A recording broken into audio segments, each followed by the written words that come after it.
the Rise Up See Red podcast, all about the Arizona Cardinals and the NFL, featuring insider and outsider perspectives. Enjoy the best hour of Cardinals talk on the web.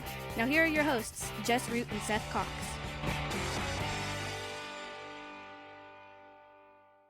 Hello, Arizona Cardinals fans, and welcome to the latest edition of the Rise Up See Red podcast. I'm your host, Jess Root from CardsWire.com, the U.S. Today NFL Wire site covering the Arizona Cardinals, with my co-host Seth Cox from RevengeOfTheBirds.com, SB Nation's Arizona Cardinals site, and also one of the hosts of the original Draft Breakdown podcast. We took a week off after having multiple shows, and we're only going to have one this week as we hit the kind of the starting to be a little bit dead part of the off season, but there is content to discuss mainly, and that is dealing with DeAndre Hopkins. That's what we're going to lead with this show. Episode 426, we're going to talk to Hopkins, what it means, what does that say about our receiving core. We're going to talk about Budda Baker, the latest with him, and do we want to call this what everyone else is calling it, a tank job? So that's what we're going to start with. So, DeAndre Hopkins, released on Friday. I actually had to write this article. I was in a bookstore because who was expecting any sort of news on a Friday morning?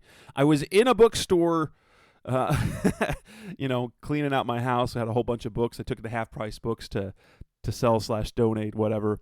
And, of course, DeAndre Hopkins gets released, so I had to sit down and write stuff on my phone. I was not expecting it, but it wasn't altogether a surprise, even though it means the Cardinals say goodbye to Hopkins with zero return.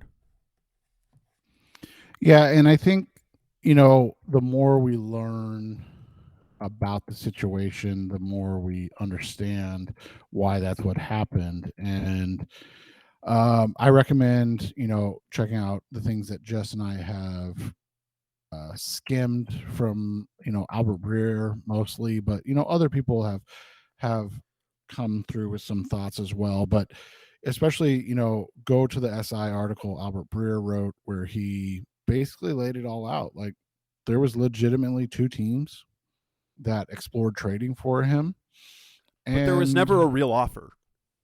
Well, and there were two teams that the Cardinals allowed him to talk to anybody he wanted to talk to, and there were two teams that came to talk to him: the Buffalo Bills and Kansas City Chiefs, and both basically walked away going, "Yeah, not going to happen." Well, and it all came down to the contract. So they never offered that. There was like we're talking about the Cardinals. Oh yeah, it wasn't chicken.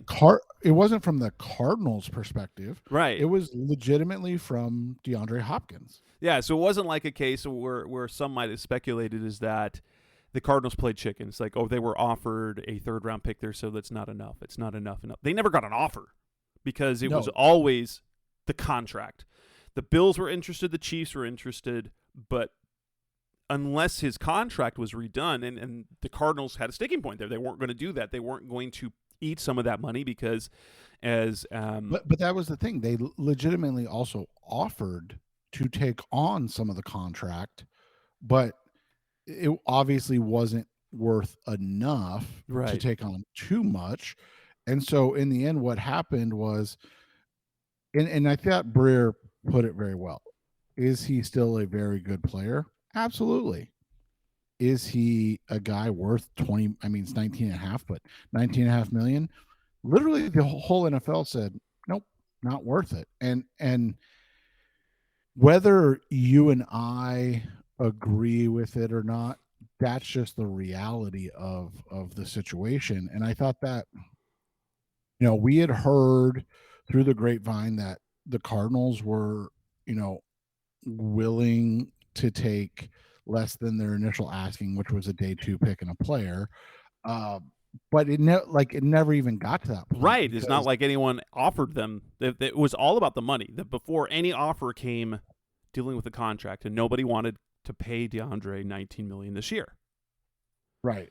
Or, and so the offers he received, if you go back and look, they were all very low base pay offers based on, and then he would get paid based upon his production. And the reality was he didn't want to do that. That's a decision players make all the time, right? Like, Yeah. They make decisions based on those things all the time. And the truth of the matter is you can't control that or decide for them. But which is ironic that he's never had an agent, because this is pretty like standard 101 agent stuff, right? Like, that's pretty much how agents function. Is they're like, oh, you're out of guaranteed money, you need to hold out until you get more guaranteed money. And he's basically done that every single time it comes to this juncture in his contract status.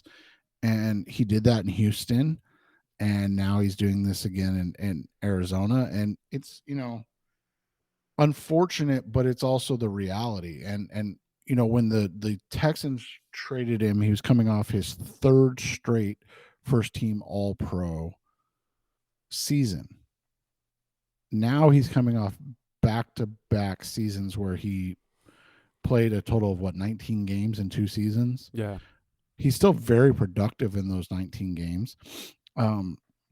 But there are metrical downticks, which is well, highly and expected. he's 30 going on 31, and he has a PED now. Yes, and if you look at statistically about the receivers throughout the league, even the great ones, you will almost always see a sharp decrease in production after that point. Even Fitz did it, but then bounced back because of position change. And a role kind of change. But like at age 31, receivers begin to die, basically. Right. And so I think it's a really interesting juxtaposition / conundrum. It's always fun, for you and I, obviously, to see how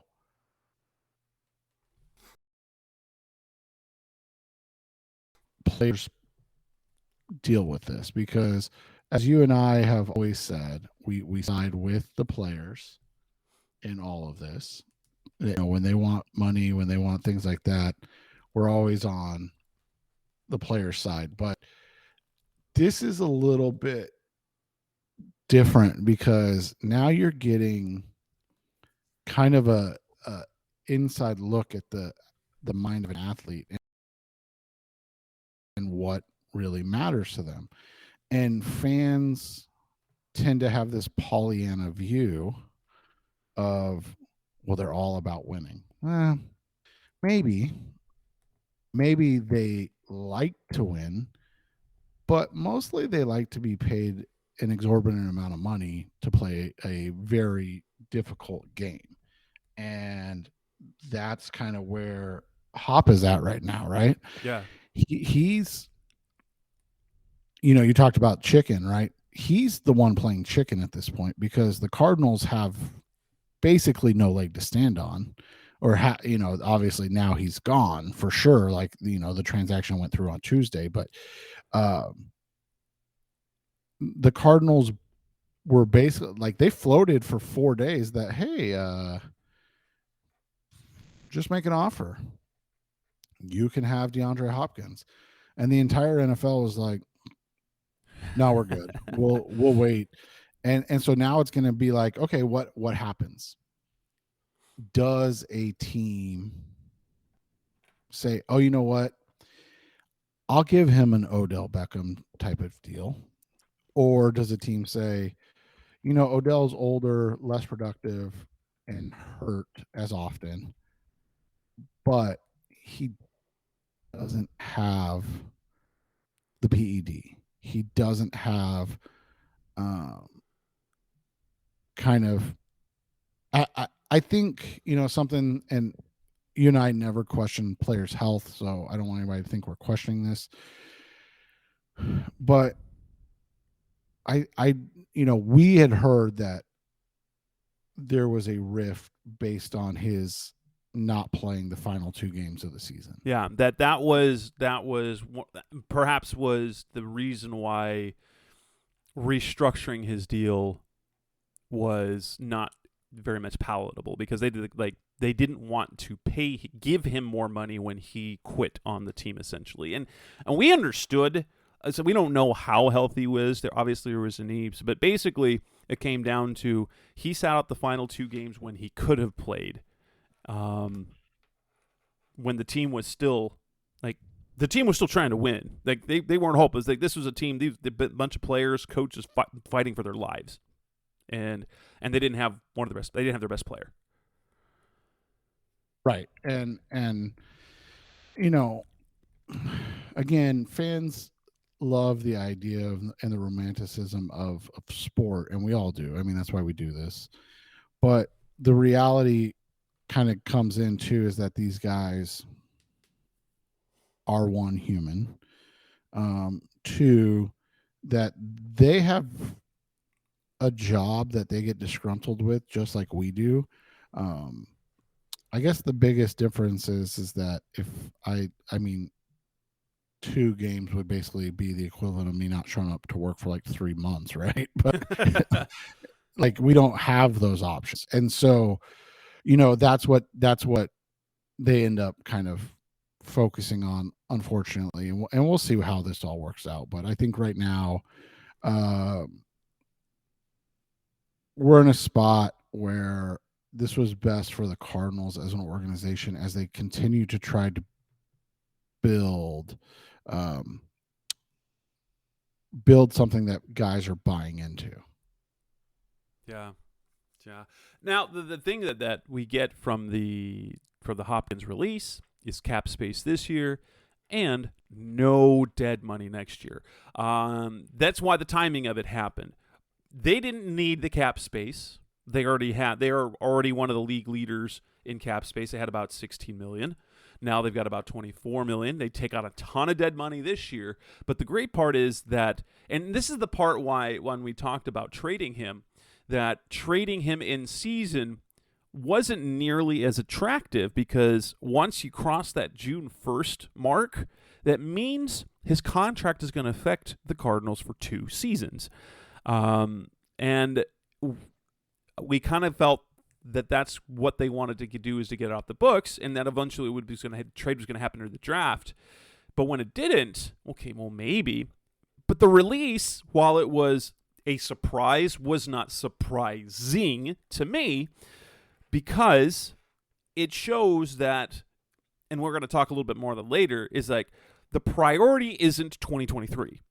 The priority is complete flexibility in 2024, and so they will eat that contract. Now, one, they couldn't post June 1st designate him, but they could have waited till tomorrow, waited till Friday to make the cut, and then gotten more cap space. But it's not about cap space this year. It's about cap space next year, and giving them maximized flexibility to be a big player in 2024. Well, and we're going to talk about this shortly, but like, the biggest thing is when you make a move like this, or however you want to look at it, right? The biggest thing becomes that what happens to the team, what happens to the players in the locker room, and what message are you sending, right? Like that, oh, are we tanking? That's the big question. But for the Cardinals, this was something that you and I have literally talked about for years, that this was always coming. The reconciling of Steve Keim's contract structuring was coming. We knew that he put them in a precarious position every year. And when you're the guy that has to answer for poor play or things like that, you tend to be like, well, I need to make sure that we're good enough to compete. Whereas if you're Monty Ossenfort, you go, hey, it's year one. Here's my plan for you. And it's, 3, 5, whatever, however many years you want to expand it for. But in year one, whether it's a 3-year plan or a 5-year plan, we're fixing your cap. That's literally the first thing we're going to do. And we've said that for years, that this continual like, hey, let's move this money here. Let's move this money here. Let's, we're going to cut Jordan Phillips, but you know what? We'll pay him out. I mean, think about it. They're literally paying Jordan Phillips $6 million this year to just not be on the roster. All of that was going to eventually bite them, and it did. And now you have a new guy and in Monty Ossenfort that's able to go, I didn't do all this, so you know what? I'm okay just kind of eating crap for a year, knowing that I've got something better coming. Yeah, totally. And that, like you said, that has been needed desperately. The decision was made, and now, we'll see how it works. But if that was Steve Keim, if Keim was still, around,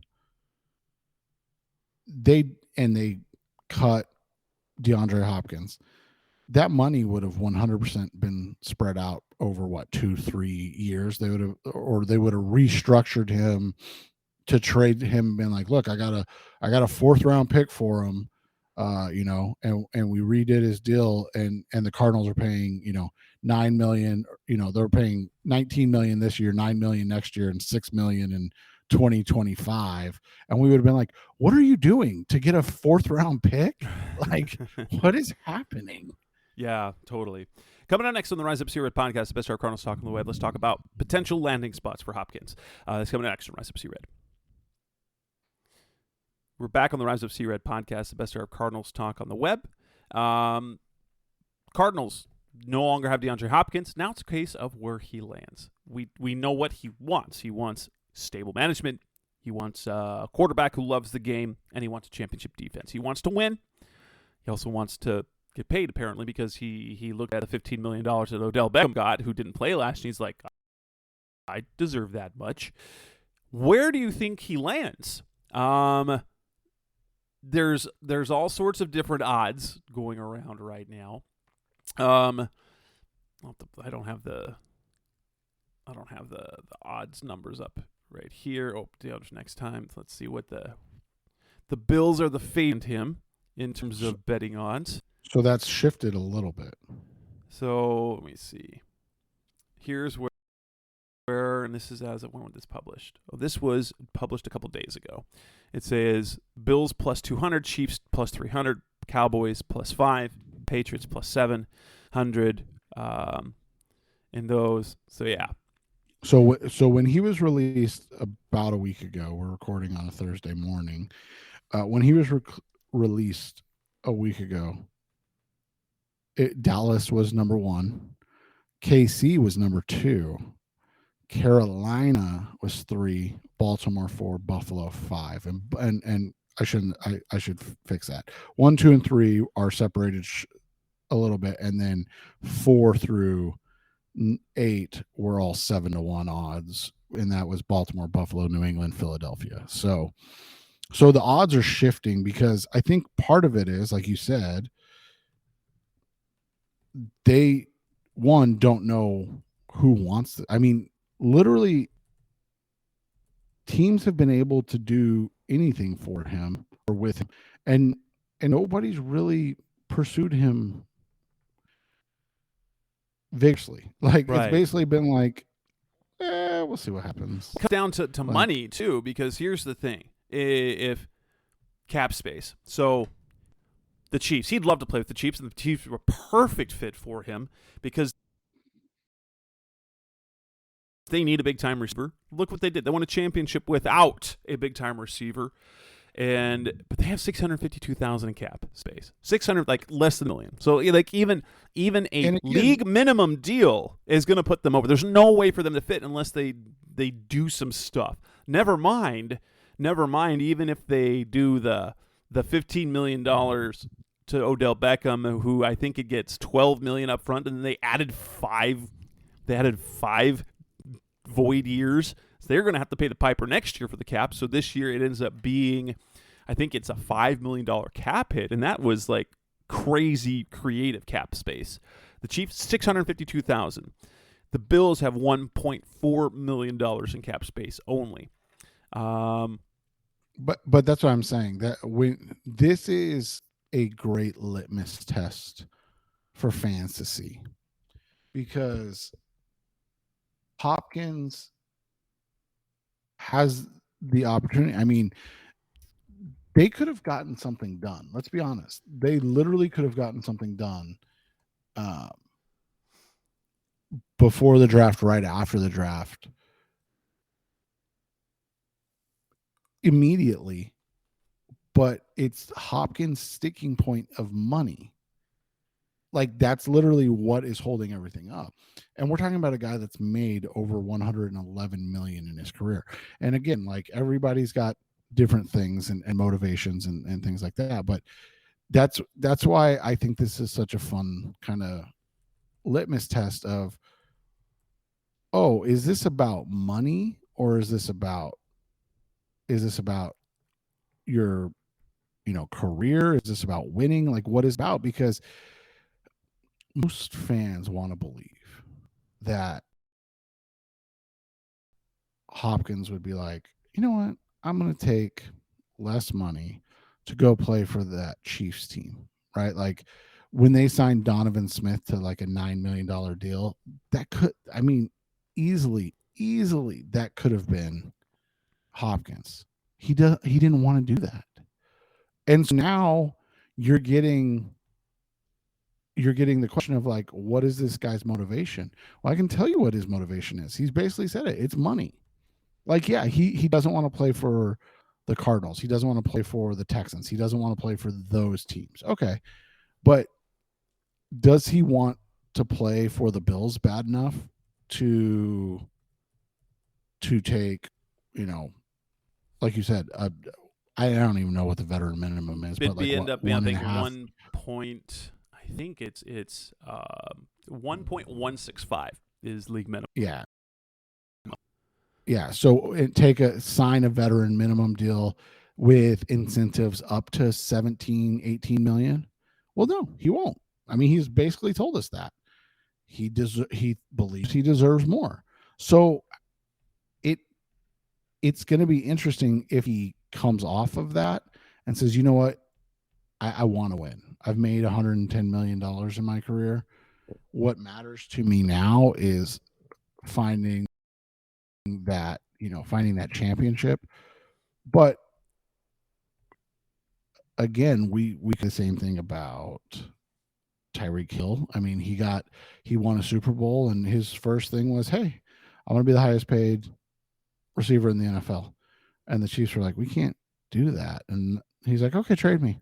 And then the Chiefs go win a Super Bowl, and Tyreek Hill, I'm not going to say he doesn't care, but he basically doesn't care because he's getting $30 million a year. Right.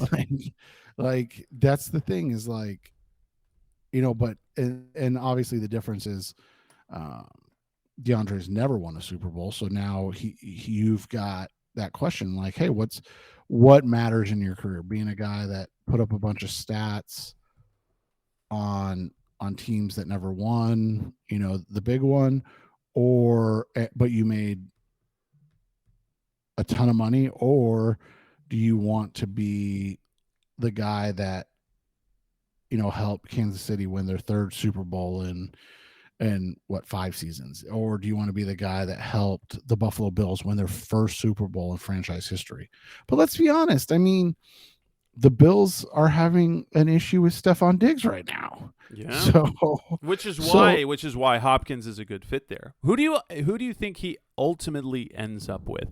I was asked this on the radio when I had my radio spot on 1060 AM. And I said, based on the teams that he gave, I thought the Cowboys might be the team to make the move. And then that was based more on Jerry Jones's mentality for building a team. They have $10.5 million in cap space right now, and they play in an incredibly competitive division with the Philadelphia Eagles. And while the Cowboys are good, they certainly could use another receiver.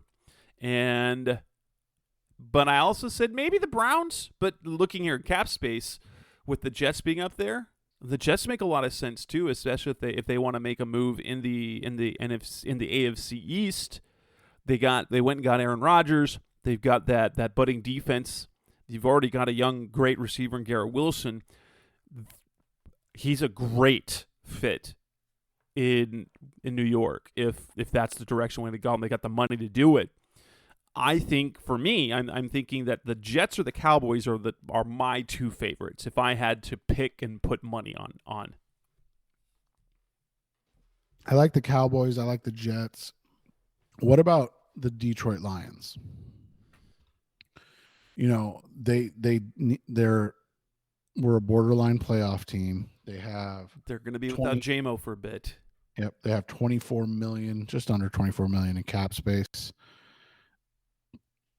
They're going to be without the guy that they drafted last year, knowing that he was hurt, that he was going to be available this year, and now he's unavailable because he can't stop gambling on sports. Yeah,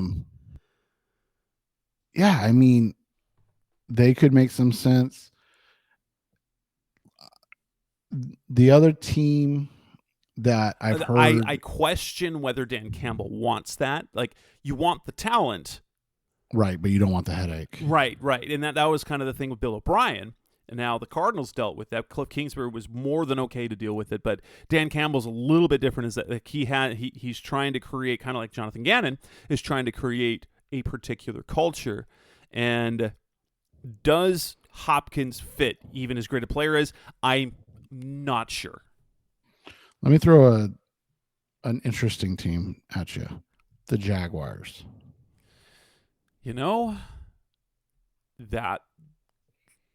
That would be reasonable. They've got $11 million in cap space. That's a possibility.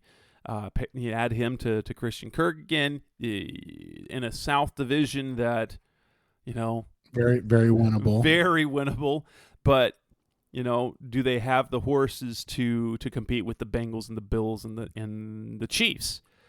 I like it. I think Trevor Lawrence would be able, like, he would love Trevor Lawrence.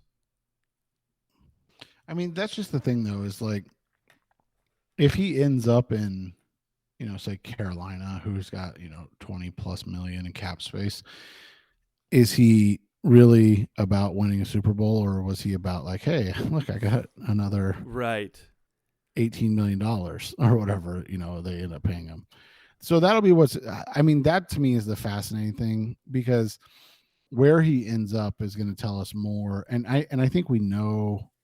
And I know this sounds negative when I say it, and I really don't mean it that way, but like, I think we know who Hop is as a person, and like what fuels him from that perspective. He wants to be great. He wants to be a Hall of Famer, but he also wants to be looked at amongst his peers as a guy that, always was in that top realm of getting paid. And I think that at the end is going to be what trumps everything else for him. So I'm picking Jets or Cowboys as my two places where I think he'll end up. What are your? I'm going to say Cowboys or Jaguars. Okay, let's go with that. Coming up next on the Rise Up C-Red podcast, Best of Cardinals talk on the web. Let's talk about the receivers that are left on the roster, because now the outlook looks a little bit different. That's coming up next on Rise Up C-Red. We're back on the Rise Up C-Red podcast, Best of Cardinals talk on the web. The Cardinals now have a new look wide receiver room. And while obviously no DeAndre Hopkins changes things, is this receiving core NFL level? This is what it looks like at the top now. You've got Hollywood Brown. You've got Rondale Moore. You've got Greg Dortch, Zach Pascal. Then you add in Michael Wilson, who they just drafted. And after that, you've got your guys. If you're looking at a trio of Hollywood, Rondell, and Pascal, with Dortch and Wilson figuring into things, and Wilson is an intriguing guy because of some of the metrics that we talked about. He offers the size. He does great at creating separation at the line of scrimmage because we talked about the metrics that he had. He had an elite 10-yard split, elite, but a very meh 40 overall. But he wins quickly. What do you think of this group now? There's obviously you lose Hopkins, but is Hollywood good enough to be the guy all year? I mean, for Hollywood, it's just about can he stay healthy for a full season, and that'll be, determine things, and that'll be what is interesting as we move forward through this, is that, again, that was another Steve Keim move, going and trading for Hollywood Brown, knowing DeAndre Hopkins was about to be suspended. And so how does that line up with what Monty Austin-Ford, Jonathan Gannon, Drew Petzig, those guys, how does that line up with what their vision is for this franchise moving forward? I think it's a great opportunity, and it's one of the reasons we haven't seen maybe the movement on a contract for Hollywood, is that this group, whether it be Budda Baker, who's, an established star in the NFL, or a guy like Hollywood, they're looking at everything through the lens of does this guy fit, as you were talking about with Dan Campbell, the culture, the team first mentality we're looking for. And that's how they're making these decisions. And so I think it's a really great opportunity for Hollywood to show that he is one of those guys, that he can be one of those guys, and that they can trust him moving forward. And I think he's got a really great opportunity, to do that. And we saw when he was the guy, he was great. He was great. And that was with two or three times where he was just like the downfield connection was just off. Kyler's deep ball last year, I won't say that his throws were worse. Like he was, the numbers were terrible last year on his deep ball, but there were 3 or 4 times where, one, Hollywood dropped one. There was another one where he just looked over the wrong shoulder, and they didn't have the same type of rapport on the deep ball that they need to get back. And Hollywood gives you that if you can connect. Yeah, and so it'll be interesting to see how that, relationship continues to develop. But right now, like you said, yeah, it's not there, but it's something that they're looking to continue to build upon. Rondale Moore's got to stay healthy. I wondered if Greg Dortch would be able to make the roster when Hopkins was here. Now it makes it a little bit easier. But Zach Pascal, I mean, he only had 15 catches last year, but we saw with the Colts, there is some upside there. I'm not saying he's going to be dominant, but he had 2 consecutive years where he averaged more than 14 yards a catch. He had over 600 yards receiving and 85 touchdowns each year, and that was in 2019, 2020. And so if he ends up being a number 3, you can get production out of him, and they're going to want him on the field at least sometimes because they like what he adds to the run game.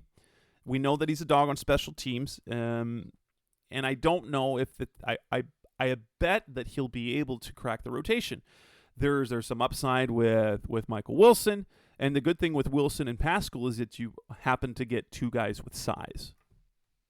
Right, and that's the big thing that this room needed, with or without Hopkins. They needed more size, and now they get that a little more, and so that'll be the key for this, kind of whole situation, to see if they can continue to develop and play at a high level. And then, of course, the return of Zach Ertz, along with the development of Trey McBride, that gives them a lot of other options. Two really good things. Really good options on tight ends.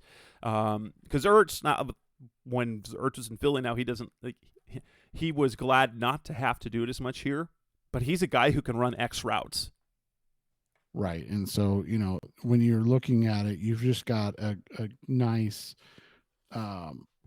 plethora of choices, but they're two main and potentially three main guys, depending on how the Dortch development continues. And like you said, more staying healthy, are smaller. And so guys like, McBride, Ertz, obviously Pascal, and then the development of Michael Wilson will all be important moving forward to see if they're a team that wins with just the Mighty Mites, or if they have some size and variation in their receiving corps. No, it's going to be interesting to see, especially with how they handle the quarterback situation in the meantime. But it sounds like they're going to run the ball. I think the offensive line has some potential there. We'll talk more battles down the line, like minicamp and training camp. There's some interesting battles going on there.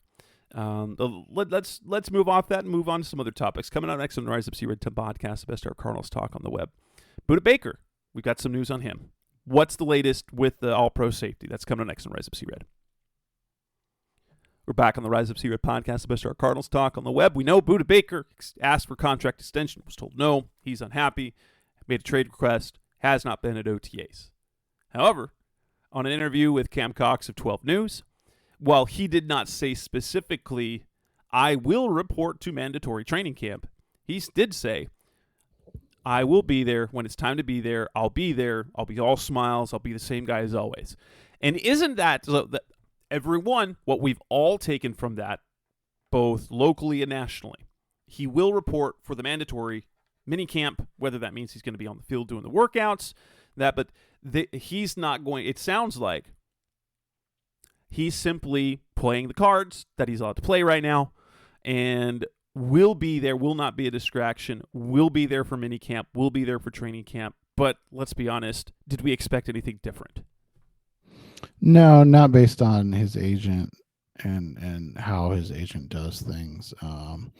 This is an unfortunate situation, and I get it.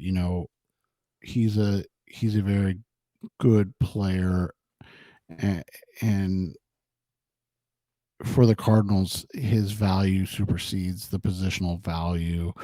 And so that's what they're, kind of playing right now, is that like, hey, if you're going to be bad, we need to make sure that we're at least getting paid to be part of a bad team. And it sucks that that's the way it has to be, but that's the way it is. I mean, good players don't necessarily want to play on bad teams, and if they do, they want to make sure that they're heavily compensated for it. Well, that, and the fact is, technically, he has zero security this year. Now, there are some securities league-wide that protect him, but like if he's just looking into his contract, what his agent's telling him is, hey, you have no security because there's no guaranteed money. There are things that protect players like this. So if he were to get healthy, if he were to get injured in camp and it was bad enough, could they cut him? Yes, but he would end up on IR where he'd still get paid. If he were in a situation where he got a little tweaked up, something got minor injury, they then let him heal and then cut him, he gets no money. He doesn't have to worry about that because of the caliber player that he is. So even if he got an ankle injury, this is not like where you're worried about a middling guy. Trying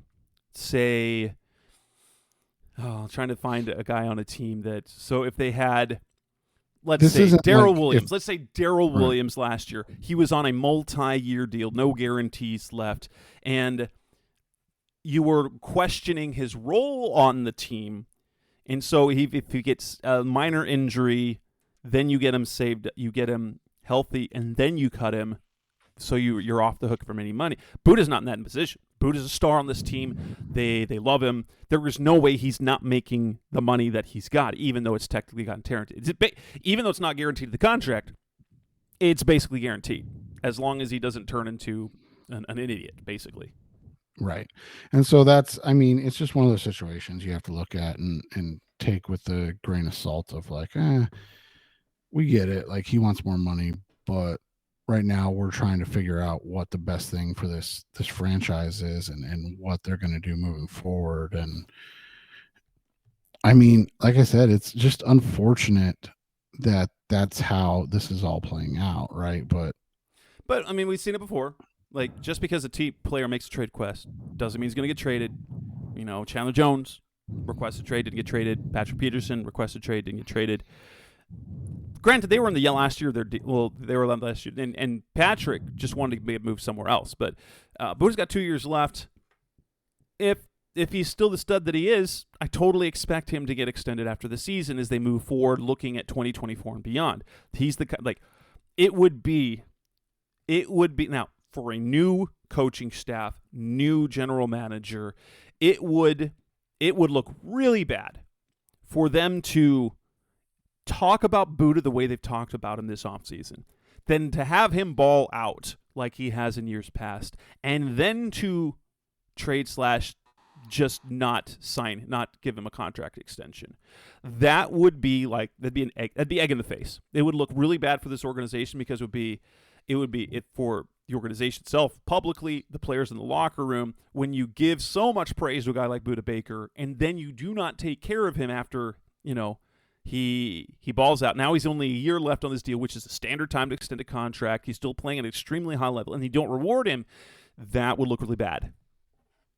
Yeah, it would, and that's what they're trying to, figure out and move in that direction. And so I think that's where we're at right now, is like, how does this all fit together to make sure that things are, done in a way that that makes the team look good, but also doesn't, or I shouldn't say makes the team look good, but helps the team, but also doesn't hinder a player, right? And that's, I mean, it's a tough line to walk, let's be honest. It's just not something that most teams have to go through, and it's unfortunate that this is where the Cardinals are. But like we talked about at the beginning, you make decisions based on your past, and Monty Austinford was looking at this and going, we love Budda, he's a great player, and we want him on this roster, but we're not in a position where we can just continue to hand out contracts willy-nilly without stopping and kind of thinking about it. Coming up next on the Rise Up Zero podcast, it's our Cardinals Talk on the Web. We will talk about our final segment on the show. Is it a tank job? That's what everyone else is saying. That's coming next on Rise Up Red. We're back on the Rise Up Red podcast, it's our Cardinals Talk on the Web.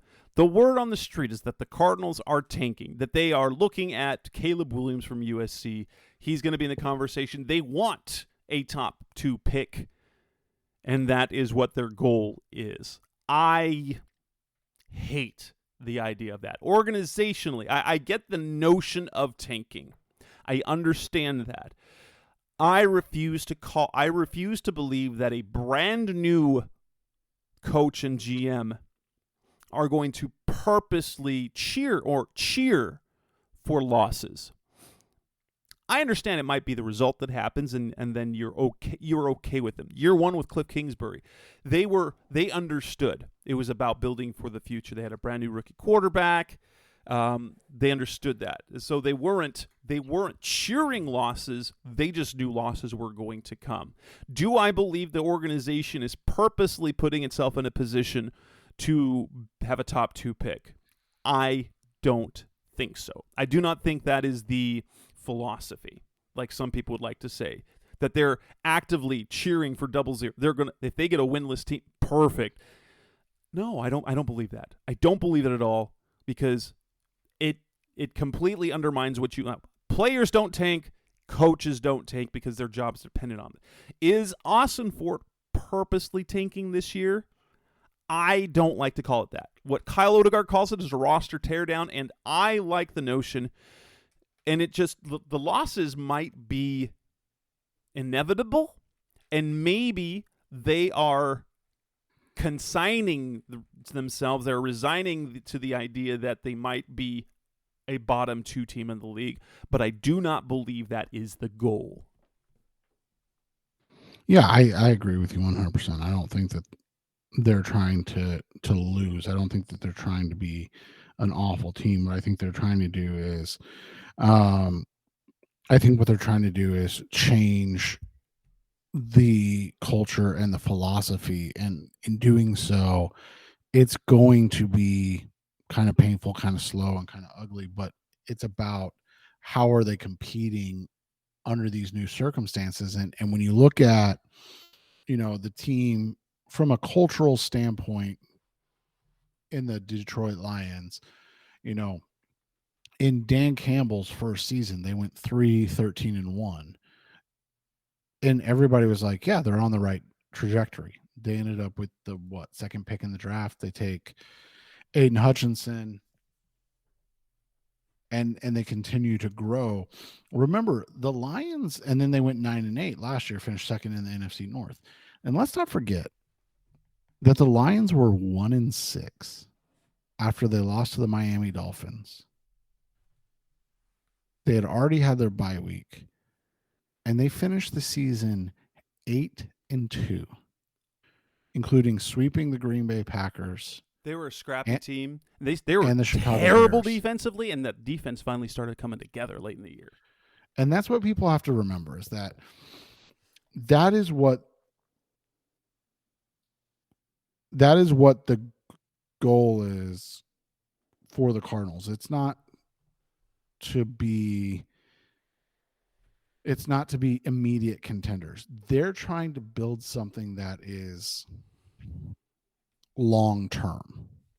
If it works, that's great. But that's something that we talked about. We have not seen from this organization is a long-term plan. So we'll see how this works out, but at least they're going into it with like, hey, this is our plan. This is what we're trying to accomplish. It's like, I do not believe for a second that if they were to win 5 or 6 games that they would be disappointed. I think kind of culturally, this is why they're talking about that. They're trying to win the right way. They're trying to build a team the right way. So they want high character guys. So guys that that will always compete no matter what, even if they're bad, but they will compete, which is the type of player you want. And from there, you can build and add higher in talent. Because look at right now. Their defensive line, very questionable. Their cornerbacks, questionable. Their pass rushers, young and unproven. Defensively, they have, you've got high-end talented linebacker, top performers at safety, and then after that, there are so many question marks. Offensively, you're rolling with the backup quarterback, but their receivers are solid. Their tight ends are solid. They like their running back. They love James Conner. And running back. Honestly, you can get production from a lot of different ways. And they are building an offensive line that should protect whoever is behind them. And so they're trying to set things right. They're not going to cheer for losses. I think they want to get in the right direction. The notion that they're going to hold back Kyler because of how the season is going, I don't like to do that. I think that's foolhardy. Like the idea, things are going bad, so we're just going to hold him out till midseason. Kyler wants to play. Now, organizationally, they're going to wait till he is fully healthy and able to handle mentally the return. But I still don't believe that's going to be midseason and beyond. Even if that's the kind of the plan for the Cardinals, I think Kyler is going to push them because especially since the organization needs to see Kyler return. So if they need more than a half season out of Kyler if he's healthy to show them that he is, in fact, going to be the quarterback they can go moving forward, because if he isn't and they are as bad, they need to know whether they need to draft a quarterback, right? And as much excitement as they have about Kyler Murray, I think that's the thing, is that I think they believe they have the quarterback already. And so if you have the quarterback already and you have the foundation of a team that you like and that you believe can begin to compete, then you go out and go all out in 2024 to add to really be big players. But with the draft stats that they have, the conversation then has to be, so we can't just hold Kyler Murray out, because we need to know moving forward. And I know that they're not planning on drafting a quarterback this year. That's not their goal, but they're in a position where they could. And so the notion that they're going to hold out Kyler longer than he needs to be out, I think that's absurd, because Kyler's not going to stand for it. One, I think if they purposely held him out longer than he thinks he should be out, you know what's going to happen? They'll lose Kyler Murray in terms of and I think some of the issues that they had last year is Kyler and Cliff, or Kyler and the organization, weren't on the same page. Is I don't think he trusted them to be doing the right thing. And I think they have to keep Kyler on board, and thus far he loves everything. The new head coach, the coaching philosophy of JG matches up with what Kyler wants to do. But if they're just going to say, no, I know you're cleared, I know you're ready to play, hold on, just because. There has to be a legitimately good reason to do it. Yeah, and I think that's important, that, you know, they want to feel like everybody's on the same page. And so we'll see how that works out, because I do think that that's the goal right now. But it's always, you know, obviously for Jess and I, it's been decades, but that's always how new relationships start, right? Like, everything's great. You love it because they're not your ex, and everything, you know, you love everything about them. And then it's like, then you start to find start to find the flaws, and that's kind of where we'll see how that goes. But right now, it's, you know, they're all on the same page. They all have the same vision, and that's what matters. And that's kind of where we're at for this whole thing before it gets ugly. And so I don't call it a tank job. I call it maybe it's rebuilding. Sure, it's a rebuild. I don't think it's necessarily a long-term rebuild, but if they were to take the roster that they have, win 4, like, if in terms of betting terms, if they hit the over this year, no one in the organization is going to be upset. There's not anyone in the organization that's going to be thinking, dang it, I wish we'd been bad enough to have the top 2 pick. They might get that anyway with the Texans, but right. It's way better. It's way better for this coaching staff if, with the talent that is on the roster now, can compete and win 5, 6 games, even 7 games. It's way better for them moving forward if they can do that with the talent that they have, because that they know what they are. They know what they are. I'm sure they do. And right, and so they just it builds JG's philosophy. You set him up to be a long-term coaching option because you bought in early. He's not just saying, hey, keep competing. It'll be there. No, they'll already see it. They'll already see it. Yeah, so it'll be interesting to see how this all plays out, because I think that's where they're at right now. But we have to see how it goes and where it goes to. But right now, it looks like the right decision, and they're moving in the right way. And with that, we will wrap up this edition of the Rise Up Secret podcast. We'll be back next week with 1 or 2 shows. We'll see how the off-season schedule goes. We've got, family trips and things like that. So that's kind of what. But we will be back next week. There'll be other stuff to talk about. We can rant and rave about rankings and listings, and before long, we'll hit the actual dead part of the offseason. I'll start doing some opponent previews. So that's Seth Cox. I'm Jess Root. This is the Rise Up Secret podcast, episode 426. Thanks for listening, as always. Thanks for listening to the latest edition of the Rise Up C-Red podcast. Listen to previous episodes and subscribe to the show on Apple Podcasts, Stitcher Radio, Audioboom, or many other podcast platforms so shows are delivered directly to your mobile device. Please give the show a 5-star rating and always support the sponsors who support the show. We'll be back soon for the best hour of Cardinals talk on the web. Rise up, Red Sea, be Red Sea Red, and of course, Rise up, Sea Red.